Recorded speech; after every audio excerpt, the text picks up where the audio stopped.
प्रिय छात्रों, आप कैसे हो? मुझे आशा है कि आप अपना वर्क अच्छी तरह से कर रहे होंगे और जीवन की कामयाबी की तरफ अग्रसर बढ़ने के लिए नित्य प्रतिदिन कार्य कर रहे होंगे।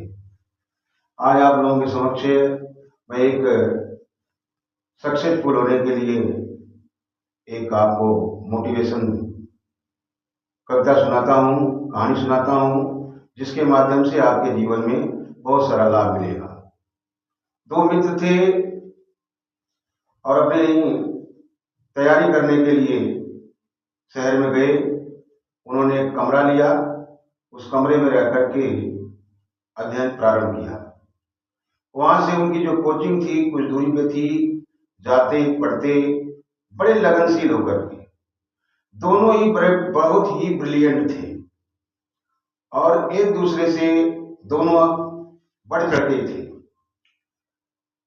अंतोगत्वा क्या हुआ कि एक दिन संयोग बस जिस कमरे में रह रहे थे उस समय जो है लाइट गई हुई थी। तैयार होकर के जैसे ही वो कोचिंग के लिए चले, थोड़ी दूर गए, बाजार में जैसे ही पहुंचे वैसे लाइट आ गई। तो एक उनमें से जो मित्र था उसने कहा कि अपने कमरे की लाइट शायद चालू रह गई, अपन चलते हैं उसको बंद करके आते हैं। दूसरे वाले ने कहा कोई बात नहीं है, घंटा 2 घंटा क्लास होगी और अपन आकर बंद कर देंगे। नहीं यार, 2 घंटे जो लाइट वेस्टेज जाएगी। तो उसने कहा भाई तू तेरे को जाना है जा, मैं तो नहीं जाऊंगा। और वो आया, कमरा खोला, कमरे में घुसा, लाइट बंद की और लाइट बंद करने के बाद वापस मीटिंग गया। दोनों साथ जैसे पहुंचे क्लास चालू हो गई और क्लास लिया, फिर वापस आए। ऐसे उनकी जीवनचर्या चलती रही।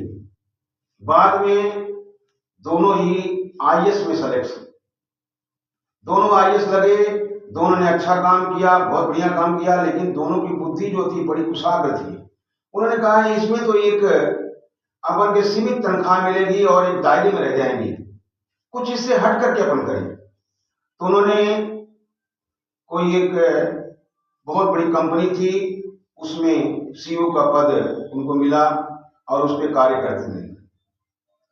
अब क्या हुआ कि एक तो उसमें कार्य कर रहा था, लेकिन उसने सोचा कि ये भी जो है सीमित ही है, कुछ और करें। तो उसने जो है अपने बुद्धि से अपनी एक फैक्ट्री लगाई और दूसरा जो मित्र था उस कंपनी में काम करने लग गया।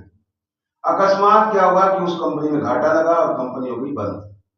अब उसने सोचा कि कलेक्टर का पद छोड़ दिया, जिस कंपनी में लगा मैं उस कंपनी में भी मेरी मामला गड़बड़ हो गया और कंपनी बंद हो गई। अब इतनी बड़ी तनख्वाह मुझे कहाँ मिलेगी, इसके बारे में सोचने लगा।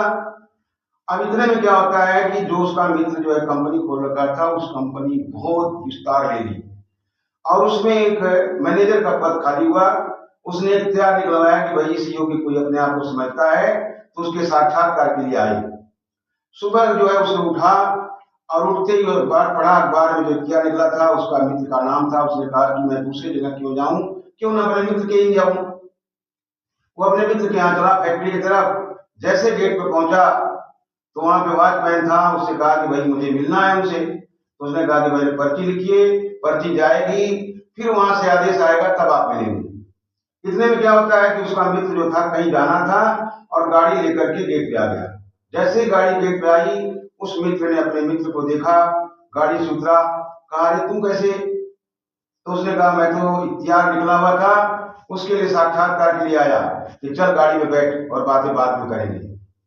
जब वो दोनों मित्र गाड़ी में बैठे जा रहे थे, बहुत सारी बातें हुई, लेकिन जो काम करने के लिए आया था उसमें नौकरी करने के लिए मैनेजर पद के लिए, उसने कहा कि यार ये बात मेरे समझ में नहीं आती कि बता कि अपने दोनों साथ में पढ़े, दोनों के नंबर हमेशा अच्छे आए, दोनों एक साथ अपन आईएएस लगे, फिर फैक्ट्री में अपन काम के लिए लगे, उसके बाद तूने फैक्ट्री खोल ली और मैं उस फैक्ट्री में काम किया, आज तेरे यहाँ मैं नौकरी के लिए आया हूं और ये कम फर्क आया।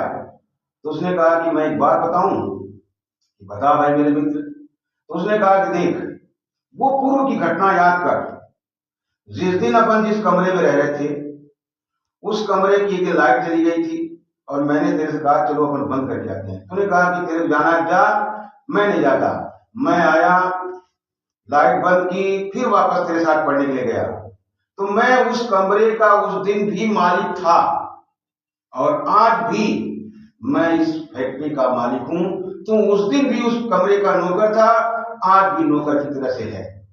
तो सोच का फर्क होता है। कहने का तात्पर्य जीवन में बहुत छोटी सी छोटी बातें आपके जीवन को बहुत ऊंची मंजिल तक पहुंचाती हैं। केवल एक छोटी सी बात थी, लेकिन उसके सोच ने उसको एक मालिक बना दिया और उसकी सोच ने उसको नौकर रहने दिया। कहने का तात्पर्य हम दिल में जो सोचते हैं हमें अच्छा सोचना चाहिए। हम बुराई क्यों सोचें? हमें भी हमारा जो विचार हो वो अच्छा हो। अच्छा सोचेंगे, अच्छा रहेंगे, अच्छा करेंगे तो निश्चित रूप से हमें अच्छाई मिलती जाएगी और हम ऊंचाई से ऊंचाई की मंजिल की तरफ चलते जाएंगे। तो मुझे जीवन में आप लोगों को सिखाने के लिए यही कहना था कि आपकी सोच अच्छी होनी चाहिए, आपका कार्य अच्छा होना चाहिए। आप ऐसा करेंगे, निश्चित आप जो ऊंचाई चाहते हैं उस ऊंचाई पर आप पहुंचेंगे और आप एक मालिक की तरह से कार्य करेंगे। और जीवन में सक्सेस होने के लिए स्वस्थ रहिए, व्यस्त रहिए, मस्त रहिए और कुछ कर जाइए ऐसा कि लोग करना चाहें आप जैसा। जय हिंद, जय भारत।